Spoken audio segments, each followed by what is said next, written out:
Oi galera, tudo bem? Bem-vindos a mais uma videoaula e hoje vamos continuar um pouquinho sobre música e a arte da percussão e um pouquinho mais.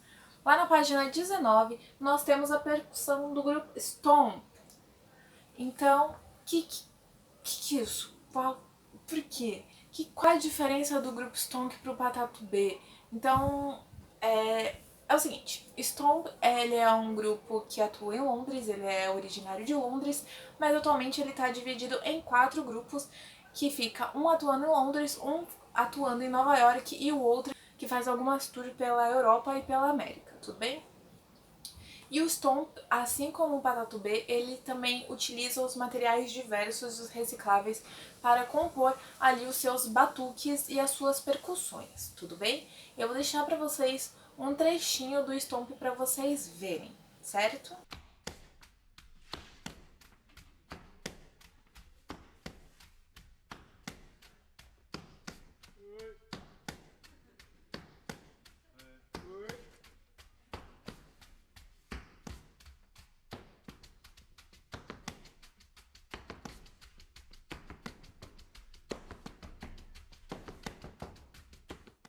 Eles mostram também que não importa qual o gênero musical que você gosta, porque o Stomp consegue alcançar a todas as pessoas.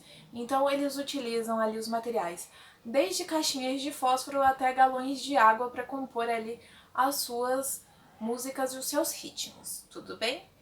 Lá na página 20 nós temos aqui o exemplo de como criar um tambor. Nós temos aqui essa atividade para criar um tambor usando sucata e usando tecido de saco de cimento, mas nós não vamos fazer essa atividade porque, além de ser muito trabalhosa, nós estamos aí num período que ainda é difícil achar algumas coisas, algumas pessoas, inclusive, não estão saindo também. Então eu não vou pedir essa atividade para vocês, que envolve um material que a gente não ia conseguir achar fácil, tudo bem? Então vamos partir lá para a próxima página, a página 21, onde a gente vai ver aqui a arte da luteria. Aqui nós vamos falar sobre produção de instrumentos musicais. Então, como que eles são feitos e quais as pessoas que conseguem lidar e criar esses instrumentos perfeitamente. Como na aula passada eu já havia dito para vocês, eu tenho instrumentos de corda. Eu tenho ali um violão e uma guitarra que daqui a pouco aparecem aqui. Mas a luteria é a profissão que trabalha e que lida com esses instrumentos, desde pequenos concertos até alguns que conseguem confeccionar os instrumentos inteiros, tudo bem? Então, antes, o profissional que lidava com isso era conhecido como luthier, e agora a profissão do luthier é luthier, que é a fabricação ou o conserto de alguns instrumentos. Então, o luthier é uma pessoa, né, um artesão, um artista, músico, geralmente, que consegue saber quando que um instrumento está bom, quando não está. Ele consegue ver quando, por exemplo, o violão, é que vocês não vão conseguir ver, mas ele consegue ver quando o violão está torto ou não, quando o instrumento está afinado devidamente ou não.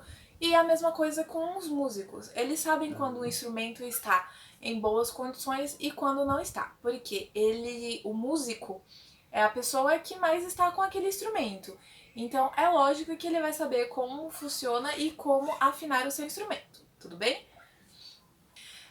Como é que você pode saber, por exemplo, que um instrumento de corda está afinado? Eu vou mostrar aqui pra você o som dos instrumentos. É lógico que o meu violão não tá tão preciso, como eu falei pra vocês. Ele está com o braço meio torto, e aí eu teria que levar no luthier pra conseguir ver se eu consigo arrumar o braço do meu violão, tudo bem? Porque ele tem que desentortar um pouco a madeira que virou ao longo do tempo. Então vamos lá. No violão, por exemplo, as cordas têm uma afinação que vem aqui pelas tarraxas, certo? E eu vou mostrar aqui como é que faz pra vocês. O som da primeira corda é Mi. A tonalidade dela solta é Mi. Então, mas você fala, professora, mesmo parece que tá tocando Mi. Não vou conseguir explicar isso tudo com tanta riqueza de detalhe, porque não é uma aula de música. Apesar de ser uma aula de música, mas nós não vamos aprender a tocar um instrumento. Então,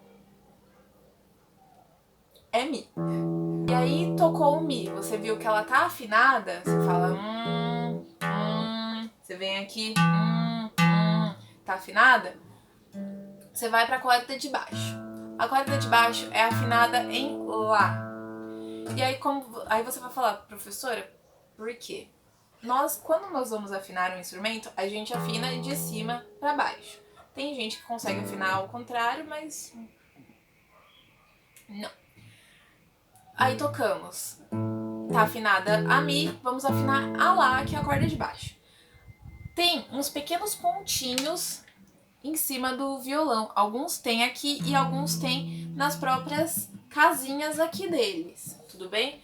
Então você vai lá na primeira bolinha, que é geralmente a quinta casa, mas tem algumas que tem a primeira bolinha na terceira, mas nós vamos vir aqui na quinta casa, que é a de afinação, porque dentro das alturas das casinhas, você vai ver que eles têm alturas, cada corda tem dentro das suas casinhas, que são essas daqui, elas vão ter uma tonalidade diferente, umas notas diferentes. Então você pode notar que vai mudando a nota que nós estamos tocando. Então, Mi, Fá sustenido, Sol, Sol sustenido, Lá. Dá o Lá, a tonalidade de Lá, na quinta casinha. Então nós vamos bater a quinta casinha segurando a corda e vamos bater a casinha de baixo para ver se o som está igual. Bate as duas casinhas juntas, tá dando diferença de notinha? Tá dando um pequeno reverbério a mais? Tá dando um agudo a mais? Tá dando um agudo a menos? E aí é assim que nós vamos afinar. Se tiver igual, a gente não mexe na tarraxa. Se não tiver igual, a gente vai lá, vai tocar e vai mexer até a sonoridade ficar igual. Um luthier vai fazer tudo isso daqui para conseguir ver se o seu instrumento está afinado ou não. Ou seja, é trabalhoso ver como o instrumento está afinado. E aqui nós estamos falando de violão que é afinado dessa forma. Tem os baixos que são afinados de uma outra forma, também respeitando isso tudo. Só que o baixo tem 4 cordas, que vai ser o Mi, o Lá, o Ré e o Sol, beleza? E aí nós temos outros instrumentos de corda, como o violino, que também é afinado de outra forma, como o violoncelo, que é afinado de outra forma. Então, cada instrumento de corda tem uma afinação diferenciada. Falando de instrumentos de corda. E aí, um luthier que lide com instrumentos de corda vai ter que saber manusear e mexer com instrumentos de corda. Tudo bem?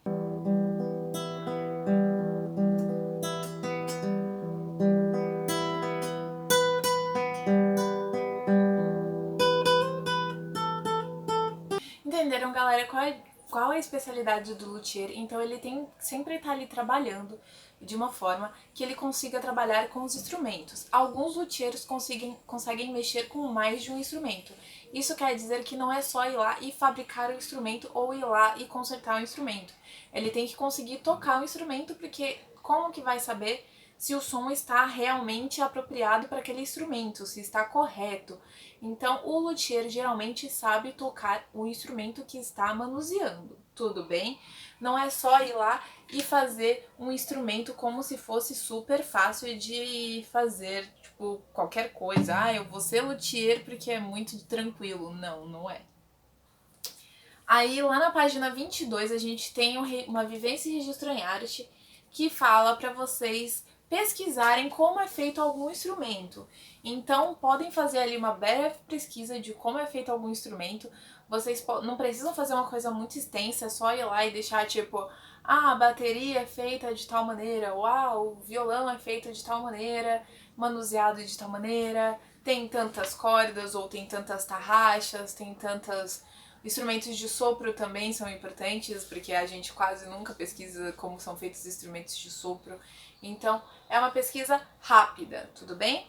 Partindo lá para a página 23, nós temos a música e a tecnologia, tudo bem? Nós temos aqui o avanço da tecnologia como DJ, arte e história. Galera, os DJs, quando a gente conhece hoje em dia, a gente vê eles com uma mesa super bem produzida, vários botões ali e tal, e os pequenos discos para eles tocarem também. E hoje em dia os DJs também usam o computador, vão lá, colocam alguma coisa na reprodução do computador e vai lá mexendo nos ajustes da mesa, que eu não vou entrar em detalhes também porque são muitos termos técnicos. E no final da década de 40, o sonoplasta Ron Diggs foi quem popularizou essa coisa de ir lá em algum local e tocar um disco para as pessoas. E aí o que acontece? Ele ia lá e levava um disco para as pessoas, uma adaptação de mesa. Ele ia lá, levava o disquinho, colocava para tocar e aí ele adaptou um pouquinho umas caixas e adaptou para levar. E aí, vendo que algumas pessoas tinham que esperar acabar aquilo para ele trocar e esperava, e aquela espera acaba cortando a hype das pessoas, ele adaptou com outro toca-discos também, e aí ele ficava com os dois discos aqui para conseguir. Então, quando um acabava, o outro já estava preparado para começar. E logo isso foi se evoluindo cada vez mais até se tornar o que nós conhecemos hoje como as mesas de DJs, tudo bem? As mesas de mixagens de DJs. E a palavra DJ tem ali o seu significado como disc jokers, porque muita gente fala DJ, DJ, DJ, mas não sabe também o significado da palavra. Então fica aí aprendido mais uma palavrinha importante para os nossos dias, que são disc jokers. Lembrando que qual foi o início disso daí do Ron? Por que ele simplesmente foi lá, foi convidado para uma festa? Porque o Ron, ele tinha ali uma loja de discos e ele adaptou um carro, né, pra ele conseguir tocar os discos dele na rua. Então ia chamando as pessoas e chamando a atenção das pessoas. E é lógico que isso chamou a atenção de outras pessoas, tipo, meu, vem tocar na minha festa. Achei super interessante, você tem uma ótima coleção de discos já que você é dono da loja, então chega aí, bora tocar na minha festa. E aí ele foi se adaptando e vendo que isso rendia alguma coisa pra ele. Então você tem que pensar também que eram festas que aconteciam no ginásio, então não dava pra você levar um pendrive como é hoje em dia. Você tem que pensar toda essa evolução de história, de conteúdo de DJs que vem assim aos miadinhos, porque vocês já pegaram pra ver uma vitrola, como funciona pra tocar um vinil? É grande. E é lógico que tem as vitrolas menorzinhas e mais compactas, mas as vitrolas eram bem grandinhas, então era uma locomoção difícil. Foram feitas, então, adaptações para que isso pudesse dar certo, tudo bem? Aí na página 24 tem Vivência e Registro em Arte, minha seleção musical, que vocês vão fazer, tá bom? E não esqueçam de me entregar. Por enquanto, galera, nós encerramos essa parte musical da evolução aí e podemos dizer que tocar um instrumento ou fazer um instrumento não é só ir lá e fazer, mesmo conseguindo tirar o som de qualquer superfície, tudo bem? Então tem sempre uma elaboração e você tem sempre que pensar com uma mente mais musical para conseguir entender que diferentes objetos vão ter diferentes sonoridades. E quando você vai trabalhar com um instrumento, ele tem todo tipo de cuidado e tem pessoas e tem um profissional que lida com esse tipo de instrumentos e que sabe manuseá-los caso você precise de ajuda com eles, tudo bem? E toda essa evolução ainda vem junto os DJs que trabalham nessa nuance, não usando os instrumentos tradicionais, mas utilizando uma outra ferramenta que, além de ser músicas gravadas, eles utilizam também agora, mais recente ainda, as vantagens do computador, que também pode produzir som, pode reproduzir sons gravados. Então, por exemplo, ele tem lá o som de palmas, ele consegue reproduzir o som de palmas dentro de uma música. Então os DJs conseguiram utilizar a tecnologia a favor deles para conseguir entreter as pessoas também. Então tudo isso parte de um conhecimento musical muito grande. Não é só chegar lá e falar, vou fazer. Então mesmo que seja para fazer um batuque numa superfície qualquer, ou trabalhar como DJ, você precisa sim ter algum tipo de conhecimento musical e alguma afinidade com isso para que você consiga fazer o melhor trabalho possível. Tudo bem? Então hoje vamos encerrar por aqui. Espero que todos estejam bem, espero que todos fiquem bem. Quem não entregou o trabalho já devia ter entregado, né, na semana passada. Mas quem não entregou, entregue. Quem não entregou também vai sim ter um descontinho na nota enquanto vocês demorarem, tudo bem?